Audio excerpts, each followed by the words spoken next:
Hello everyone, welcome to my channel KP success zone. दोस्तों, आज हम लोग शुरू करने वाले हैं क्लास 7 का जो ज्योग्राफी है एनसीईआरटी उसको। और क्लास 7 का पहला चैप्टर जो है दोस्तों वो है पर्यावरण। ठीक है, तो आज हम लोग पर्यावरण पढ़ने वाले हैं और इसमें कहानी के माध्यम से पर्यावरण को समझाने का कोशिश किया गया है। और जो भी इम्पोर्टेंट पॉइंट है इसमें उसको हम लोग नोट्स बनाते के छोटा छोटा चीज़ आपको नोट्स बना दिए हैं ताकि आपको अलग से न पढ़ना पड़े। ठीक है, और कुछ लोग जो बार बार नीचे पीडीएफ की डिमांड करते हैं उनके लिए बता दूं कि आप लोग पीडीएफ से अच्छा रहेगा कि आप लोग खुद से नोट डाउन करें। कुछ ज़्यादा नहीं है इसमें चीज़ें, आप इसको नोट डाउन करते चलेंगे कॉपी में और अपने हैंड राइटिंग में लिखेंगे तो आपको चीज़ें ज़्यादा समझ में आएगी और आपको ज़्यादा समय तक याद रहेगा। तो इसलिए पढ़ने के साथ साथ आप लोग नोट डाउन करने का भी कोशिश ज़रूर करेंगे। ठीक है, चलिए पढ़ते हैं आज के चैप्टर को। और क्लास 6 का एनसीईआरटी खत्म हो गया है पूर्ण रूपेण, तो उसको अगर आप लोग नहीं देखें तो प्लेलिस्ट में जाइए और वहाँ पर जाकर आप लोग पूरे क्लास को एंजॉय कीजिए। ठीक है, चलिए अब पर्यावरण पढ़ते हैं। पर्यावरण इस चैप्टर में कहानी की तरफ बताया गया है जिसमें एक रवि नाम का लड़का है जो लंबी छुट्टी के बाद स्कूल जा रहा होता है। तो उसके बाद उसने देखा कि स्कूल के निकट खेल का जो मैदान था वहाँ पर खुदाई हो रही थी। उन्होंने देखा कि जो खेल का मैदान था जहाँ पर रवि खेला करता था वहाँ पर अब क्या हो रही है, खुदाई हो रही है। और उस मैदान जहाँ पर वो खेलने के लिए वहाँ जाता था वहाँ अब फ्लैट वाली एक बड़ी इमारत बनेगी। तो इस तरीके से जो प्राकृतिक चीज़ है जैसे खेल का मैदान जो कि प्राकृतिक पर्यावरण है उसे नष्ट किया जा रहा है। अब वहाँ पर बड़े बड़े बिल्डिंग बनाए जा रहे हैं। इसको देखकर रवि काफ़ी नाखुश हो जाता है क्योंकि रवि वहाँ पर खेला करता था। ठीक है, उसके बाद उसकी आंखों से आंसू छलकने लगते हैं। अपने सहपाठियों को बताता है, अपने दोस्तों को बताता है। उसके बाद जब वो प्रधानाचार्य से बड़ी उदासी से कहा, देखो कैसे हमारा पर्यावरण बदल रहा है। ठीक है, सुबह जब सभा में पहुंचा स्कूल में तो उसके जो प्रिंसिपल थे वो बहुत ही उदासी से कहते हैं कि देखो कैसे हमारा पर्यावरण बदल रहा है। जो कभी खेल का मैदान हुआ करता था वो अब क्या बड़ी बड़ी बिल्डिंग बन रही है। ठीक है, तो कक्षा में वहाँ पर रवि सवाल करता है कि शिक्षक से कि पर्यावरण क्या है, पर्यावरण क्या है। तो शिक्षक क्या जवाब देते हैं, पर्यावरण क्या है दोस्तों, जो कुछ भी अपने आसपास हम देखते हैं, चाहे वो स्थल हो, स्थल पे मतलब कि जीव जंतु प्राणी जो भी चीज़ रहता है। उसके बाद जलाशय, जल का अपना एक पर्यावरण होता है, जल में भी क्या जीव जंतु रहते हैं, वो वहीं पे निवास करते हैं। वैसे मैदान हो गया, पेड़ पौधा, जितना भी चीज़ है वो सभी क्या आ जाता है, पर्यावरण के अंतर्गत ही आ जाता है। और ये उसको शिक्षक बताते हैं। ठीक है, स्कूल का भवन हो, मेज हो, कक्षा में रखी कुर्सी हो, खुला मैदान, सड़क, कूड़ा करकट, ये सभी क्या है हमारे पर्यावरण के अंग है। ठीक है, अब इसी में कुछ चीज आ जाता है दोस्तों, प्राकृतिक चीज और मानव निर्मित। प्राकृतिक से नाम स्पष्ट हो रहा है कि वैसा चीज जिसका निर्माण प्रकृति के द्वारा किया गया है, जिसके निर्माण में मानव का कोई हाथ नहीं है, वैसे चीज क्या हो जाते हैं तो प्राकृतिक चीज हो जाते हैं। जैसे पर्वत अब बताए, कोई बोलेगा कि हम पर्वत बनाए हैं, भाई ऐसा तो है नहीं, वो तो प्राकृतिक रूप से बना हुआ है। नदी किसी के द्वारा नहीं बनाया गया है। पेड़ प्राणी, ठीक है, वैसे कृत्रिम रूप से भी नदी का निर्माण किया जा सकता है, लेकिन पानी कहाँ से लाओगे, वो तो प्राकृतिक ही है। उसके बाद मानव निर्मित में आ जाएगा, सड़क हो गया, कार हो गया, आपका मकान हो गया, ये सब क्या है मानव निर्मित है। मतलब ऐसा चीज जिसके जो मानव के द्वारा निर्माण किया गया है। अब है कि हमारा पर्यावरण क्यों बदल रहा है। देखिए, हमारा पर्यावरण बदल रहा है, इसके सबसे बड़े जिम्मेदार अगर कोई हैं तो हम लोग खुद हैं। ठीक है, हम अपनी ज़रूरत के हिसाब से पर्यावरण को में क्या करते हैं, छेड़छाड़ करते हैं, उसमें बदलाव करते हैं। मान लीजिए जो खेती योग्य भूमि है वहाँ पे हम क्या कर रहे हैं तो भवन का निर्माण कर रहे हैं। हमारी जनसंख्या इतनी बढ़ती जा रही है, ठीक है, जिसके कारण बहुत सारे खेती योग्य भूमि पे घर बनाया जा रहा है। पर्यावरण हमारे जीवन को मूल आधार है। देखिए, पर्यावरण जो है हमारे जीवन का एक मूल आधार है। हम यहाँ पर सांस लेने के लिए हवा चाहिए हमको, जो कि हमको कहाँ से मिलता है, पर्यावरण से मिलता है। पीने के लिए जल चाहिए, ये भी हमको कहाँ से मिलता है तो पर्यावरण से मिलता है। खाने के लिए हमें भोजन चाहिए, ये भी हमको पर्यावरण से मिलता है। रहने के लिए जो भूमि चाहिए ये भी हमको कौन प्रदान करता है तो पर्यावरण प्रदान करता है। तो पर्यावरण जो है दोस्तों हमारे लिए काफ़ी इंपॉर्टेंट है। है, हमारे जीवन का मूल आधार है। हमें अपने पर्यावरण को रक्षा करना चाहिए। सोचिए, अगर हवा ना मिले, ऑक्सीजन कम हो जाए तो हम सांस कैसे लेंगे। पेड़ पौधे का रहना उतना ही जरूरी है हमारे जीवन के लिए, ठीक है। जितना भोजन हमारे लिए जरूरी है उतना ही पेड़ पौधे भी जरूरी है। सांस ही नहीं लेंगे तो हम जीवित कैसे रहेंगे, ठीक है। मानव इस प्राकृतिक पर्यावरण को कैसे परिवर्तन करता है, देखिए। कार का धुआं, हम लोग शौक से कार खरीदते हैं और कार से जो धुआं निकलता है उसमें बड़ी मात्रा में कार्बन डाइऑक्साइड होता है, जो कि वायु को क्या करता है, प्रदूषित कर देता है। पीने का पात्र एकत्रित किया जाता है, भूमि पर कारखाना लगाया जाता है, कारखाने से निकलने वाले धुआं भी क्या करते हैं, हमारे पर्यावरण को प्रदूषित कर देते हैं। मानव कार, मील, कारखाना, बर्तन का निर्माण करता है। इस प्रकार से मानव प्राकृतिक पर्यावरण में परिवर्तन करता है और जिससे प्रकृति धीरे धीरे क्या हो रही है, खराब होती जा रही है, वातावरण दूषित होता जा रहा है और इसका सीधा सीधा प्रभाव जो हम लोगों को देखने को मिलेगा, ठीक है। पर्यावरण का एक क्लास आपको हमारे प्लेलिस्ट में मिलेगा, जो कि हम लोग क्लास, ये जो क्लास लिए थे पर्यावरण का, ये TRE 1 एग्जाम के समय लिए थे, ठीक है। तो जो लोग भी TRE 3 का एग्जाम दे रहे हैं तो वो लोग प्लेलिस्ट में जाके उस वीडियो को भी देख सकते हैं। वहाँ पे हमने नोट्स बना के वहाँ भी अच्छे से बताया है पर्यावरण को और डिटेल में बताया है। देखिए, अभी चूंकि ये NCERT चल रहा है और अभी 7th का NCERT चल रहा है, तो इसमें धीरे धीरे कंटेंट बढ़ेगा। अभी इस चैप्टर में ज़्यादा कुछ नहीं है, ठीक है। लेकिन जब आगे क्लास में जाएंगे, सीनियर क्लास में जाएंगे और वहाँ का ज्योग्राफी पढ़ेंगे, तो इसलिए जब 9th 10th का ज्योग्राफी चले तो उस समय बहुत ध्यान से पढ़िएगा, क्योंकि उस समय जो भी चैप्टर होगा वो कंप्लीट इन्फॉर्मेशन होगा और वो 2-4 पेज का चैप्टर नहीं होगा। वहाँ 12-20 पेज, 30 पेज, 22 पेज इस तरह का पेपर मतलब चैप्टर रहेगा और इसमें पूरा कंप्लीट सिलेबस रहेगा, ठीक है। तो अभी छोटी छोटी चीज़ को समझने के लिए ये सब चैप्टर पढ़ना है और जब 6 से 12 तक NCERT कवर कर लेंगे तो आपको ज्योग्राफी प्लस इन्वायरमेंट, ठीक है, मतलब पर्यावरण और भूगोल दोनों आपको अच्छे से तैयार हो जाएगा, ठीक है। और प्लेलिस्ट में आपको भारतीय राष्ट्रीय आंदोलन पूरा कवर किया गया है, अच्छे से कवर किया है, जिससे आपको 90% क्वेश्चन आपको उसी वीडियो से और उसी नोट से मिल जाएगा। तो उसको जरूर करिएगा, बहुत इंपॉर्टेंट है। 13 नंबर इस बार पूछा गया था TRE 3 का जो एग्जाम कैंसिल हुआ है उसमें भारतीय राष्ट्रीय आंदोलन से, और 18 नंबर पूछा गया था ज्योग्राफी से, जो हम लोग अभी पढ़ रहे हैं। और उसको डिटेल से अगर 12 तक का ज्योग्राफी आप लोग पढ़ लिए हमारे साथ, तो इस 18 में आप 18 में 18 क्वेश्चन भी सही कर सकते हो, ठीक है। तो चलिए आगे पढ़ते हैं। आगे देखिए, पर्यावरण का घटक बताया गया है। पर्यावरण के 2 घटक होते हैं, एक प्राकृतिक घटक और एक मानव निर्मित, ठीक है। मानव निर्मित आप लोग जानते हैं, इमारत हो गया, पार्क हो गया, पुल, सड़क, उद्योग, स्मारक, ये सभी क्या मानव निर्मित घटक है पर्यावरण के। और प्राकृतिक में कौन आ जाएगा, जैसे जल मंडल, वायुमंडल, स्थल मंडल, सजीव या जैव मंडल, ये सभी जो है दोस्तों प्राकृतिक है। इसका निर्माण प्रकृति के द्वारा किया गया है। मानव की बात की गई है यहाँ पर, देखिए मानव जैसे एक व्यक्ति है, एक व्यक्ति का क्या होता है, अपना परिवार होता है और परिवार लेके वो कहाँ रहता है, एक समुदाय में रहता है, ठीक है। उसका अपना एक धर्म होता है, शैक्षणिक संस्थान होता है जहाँ पर हम लोग पढ़ते हैं, जैसे हमारा ही स्कूल हो गया और वहाँ पे एक शैक्षणिक संस्थान है जहाँ हम जाते हैं सुबह पढ़ाने। अभी जैसे गर्मी छुट्टी चल रहा है और वहाँ पर 2 घंटे का क्लास चल रहा है, आप सभी लोग जानते हैं। तो 2 घंटे हमें पढ़ाने के लिए जाना पड़ता है, सुबह 8 से लेकर 10 तक वहाँ कमज़ोर बच्चों को मिशन दक्ष के तहत पढ़ाया जा रहा है। तो शैक्षणिक संस्थान, ठीक है, ये गवर्नमेंट भी हो सकते हैं और प्राइवेट भी हो सकते हैं। उसके बाद आर्थिक, उसके बाद राजनीतिक स्थिति, तो ये सब चीज़ मानव से जुड़ा हुआ है, ठीक है। अब देखिए यहाँ पर 2 चीज़ है, जीवीय और अजीवीय पदार्थ। सजीव प्राणियों का संसार उसको जीवीय बोलते हैं, जैसे पादप हो गया या जंतु हो गया, ये सब क्या है, जीव है। पादप भी क्या है, एक प्रकार का जीव है, जंतु, ठीक है। अजीवीय जिसमें अजीवीय मतलब कि जिसमें क्या हो, जीवन ना हो, ठीक है। जैसे निर्जीव पदार्थ, जैसे स्थल हो गया, पेड़ तो आ जाएगा जीवीय में, जीव है उसमें। जैसे आपका डेस्क हो गया, बेंच हो गया, गैस हो गया, ये सब चीज़ क्या है, निर्जीव पदार्थ है, ठीक है। अब देखिए, किसी भी जीवित प्राणी के चारों ओर पाए जाने वाले लोग, स्थान, वस्तु और प्रकृति को हम क्या बोलते हैं, पर्यावरण। पर्यावरण क्या कहते हैं, अपने आसपास जितने भी चीज है, चाहे वो लोग हो, वो स्थान, वस्तु, एवं प्रकृति के जो भी निर्मित चीज है वो सभी क्या है, एक पर्यावरण के ही अंग है।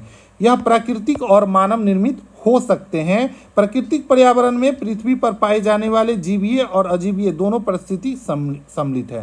प्राकृतिक पर्यावरण में कौन कौन सम्मिलित है, तो जीवीय और अजीवीय। जीवीय जिसमें जान हो और अजीवीय जिसमें जान नहीं हो, ठीक है। जीवीय को इंग्लिश में बायोटिक कहा जाता है, बायोटिक कहा जाता है, और इसको एबायोटिक ठीक कहा जाता है, जिसमें जान हो, ठीक है। जैसे पादप और जंतु क्या है, बायोटिक है मतलब जीवीय जंतु है, और अजीवीय हो जाता है कौन, पर्वत, स्थल और पठार, ठीक है।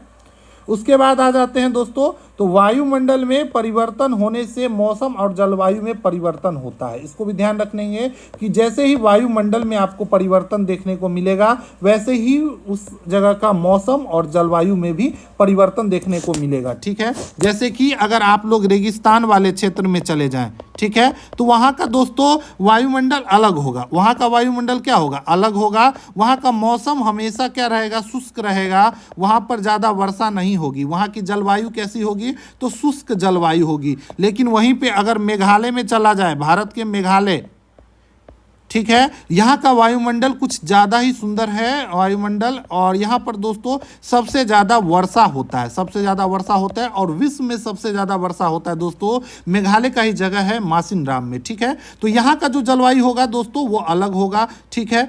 तो यहाँ पे पेड़ पौधे ज़्यादा हरे भरे दिखेंगे, लेकिन अगर वहीं रेगिस्तान में चल जाए तो कंटीले पौधे और दूर दूर तक रेत दिखने को मिलेगा। वहाँ का जो वायुमंडल है वो अलग दिखेगा, ठीक है। तो इस तरीके से वायुमंडल में परिवर्तन होने से मौसम और जलवायु में क्या परिवर्तन देखने को मिलता है, ठीक है। तो रेगिस्तान का वायुमंडल अलग होगा, मेघालय जैसे जगह का अलग होगा, श्रीनगर जो है ठंडा प्रदेश है वहाँ का वायुमंडल अलग होगा, ठीक है।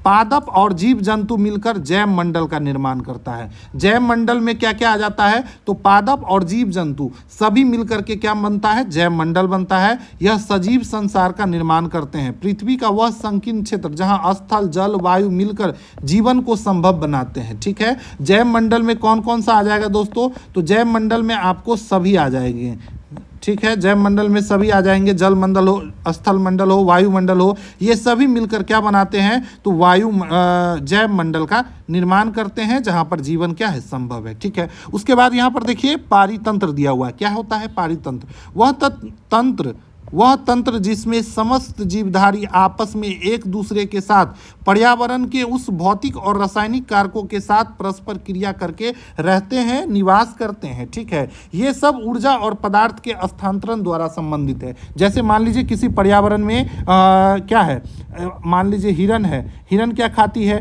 तो मान लीजिए हिरन है तो हिरन खाती है घास, ठीक है। घास को कौन खाती है, हिरन खाती है। तो ये हिरन को कौन खा जाता है, तो बाघ खा जाता है। तो इस तरीके से एक क्या है, ऊर्जा का स्थानांतरण होता है। मतलब घास से हिरन जब घास को खाती है तो घास में उपस्थित 10% एनर्जी का रूल आप लोग पढ़े होंगे, 10% एनर्जी मिलता है, ठीक है। उसके बाद हिरन को जब बाघ खाती है तो यहाँ से उसको क्या, हिरन के पास मान लीजिए 10 जूल का एनर्जी है, तो यहाँ से 10% ही बाघ को मिलेगा। तो ये 10% का नियम है, जो कि ऊर्जा का नियम है, जो आपको आगे क्लास में हम इसको डिटेल से पढ़ेंगे, ठीक है। अभी इसको बता दिए हैं आप लोग को। नीचे देखिए, बाकी नीचे देखिए पारितंत्र क्या है उसके बारे में बताया गया है। तो पारितंत्र हम आपको बता ही दिए, ठीक है।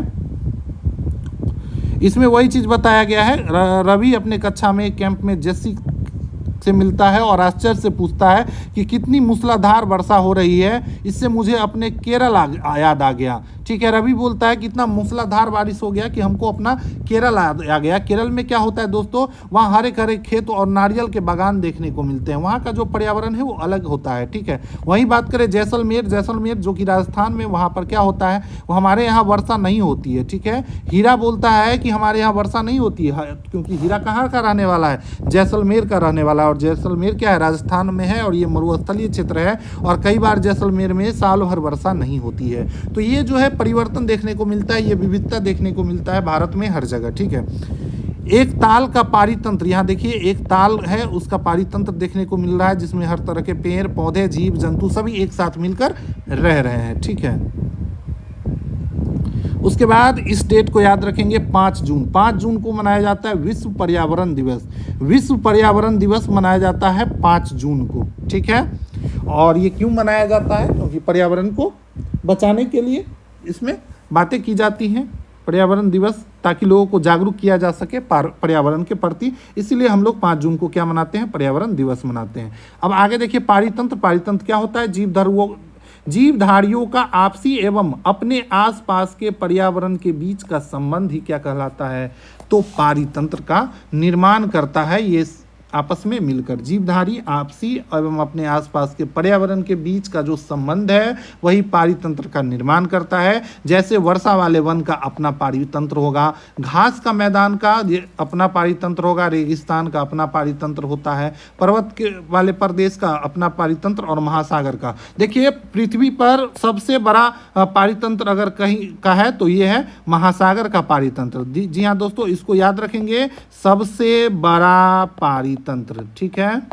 इकोसिस्टम बोलते हैं इंग्लिश में, सबसे बड़ा इकोसिस्टम अगर किसी का है तो महासागर क्या है, ठीक है।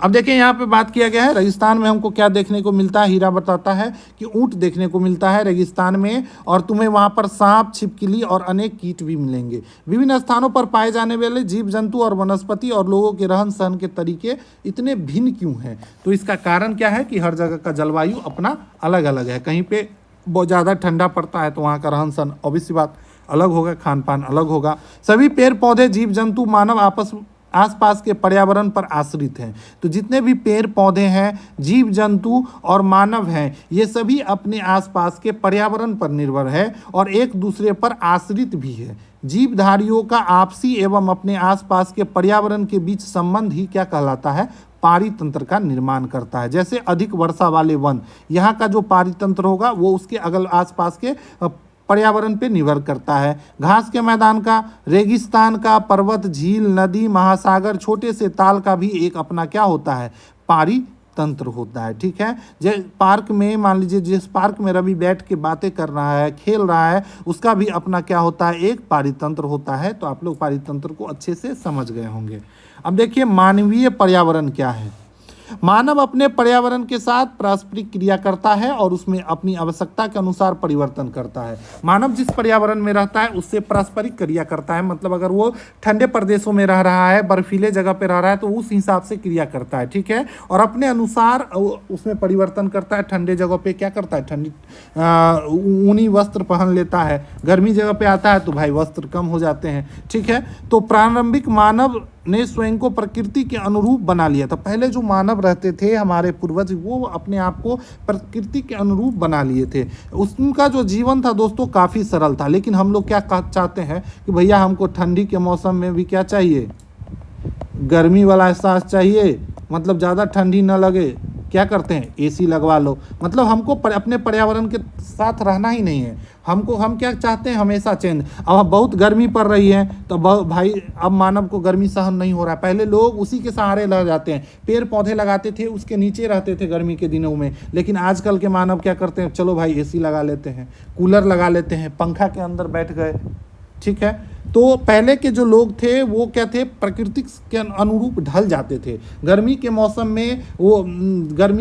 में क्या करते थे, तो वो एसी में नीचे नहीं बैठते थे, वो पेड़ के नीचे बैठते थे। वो मतलब उस समय जो गर्मी के समय ज़्यादा से ज़्यादा पानी पीते थे, या फिर गर्मी से बचने के लिए क्या करते थे, सर ढक के चलते थे, धूप में काम नहीं छोड़ते थे। उस समय भी काम करते थे। लेकिन आजकल के लोगों को अगर गर्मी के समय में धूप में अगर 10 मिनट भी निकलना पड़ जाए तो उसकी हालत ख़राब हो जाती है। इसका कारण ही यही है कि हम लोग पर्यावरण से क्या हो गए हैं, कटते चले जा रहे हैं। हम लोग पर्यावरण से दूर भागते चले जा रहे हैं, पेड़ पौधे नहीं लगा रहे हैं। पर्यावरण के साथ हमारा संतुलन जो है दिन प्रतिदिन क्या हो रहा है, बिगड़ता चला जा रहा है, ठीक है। इसीलिए हम लोग ज़्यादा बीमार भी पड़ते हैं। अस्थायी जीवन जीना, फसल उगाना, पशु पालना, ये सब चीज़ पर्यावरण के अनुरूप पहले के मानव करते थे।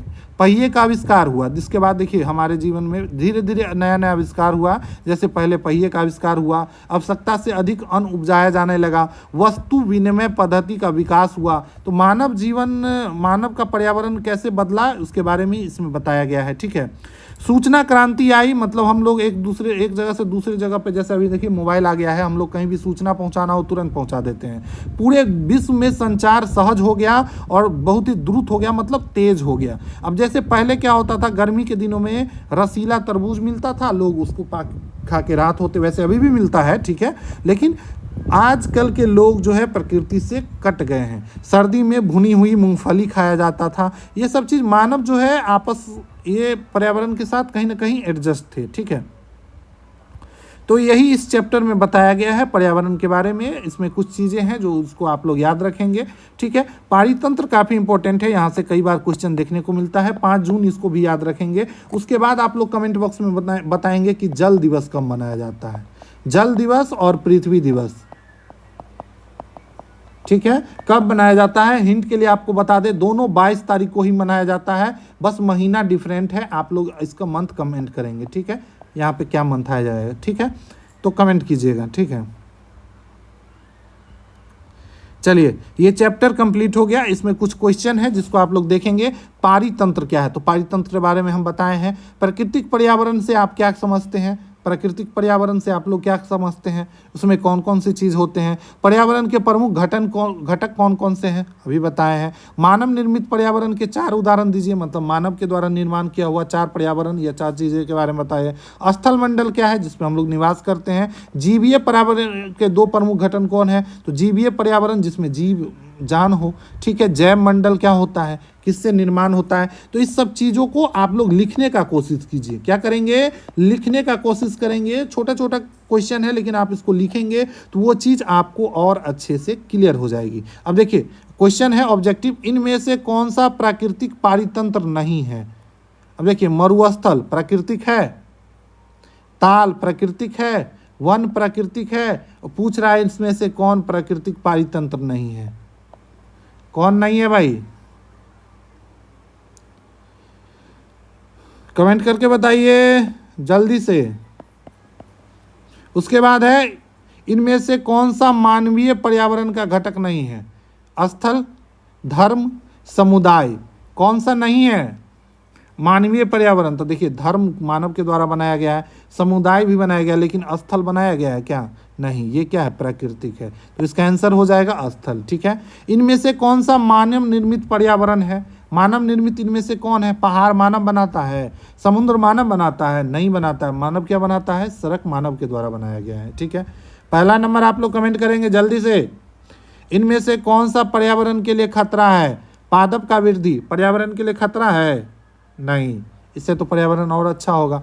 जनसंख्या वृद्धि, फसल वृद्धि, तो इसका आंसर हो जाएगा दोस्तों जनसंख्या वृद्धि। जनसंख्या वृद्धि क्या है, पर्यावरण के लिए काफ़ी खतरा है। ठीक है, इसलिए जनसंख्या वृद्धि कम करना चाहिए। ठीक है, अब चलिए मिलान करने के लिए दिया गया है जैव मंडल, वायुमंडल, जल मंडल, पर्यावरण। तो इस सब चीज़ को आप लोग जरूर सॉल्व कीजिएगा। ठीक है, इसको सॉल्व करने से आपको छोटा छोटा चीज़ का कन्फ्यूजन दूर हो जाएगा और इसको अच्छे से पढ़ लीजिएगा।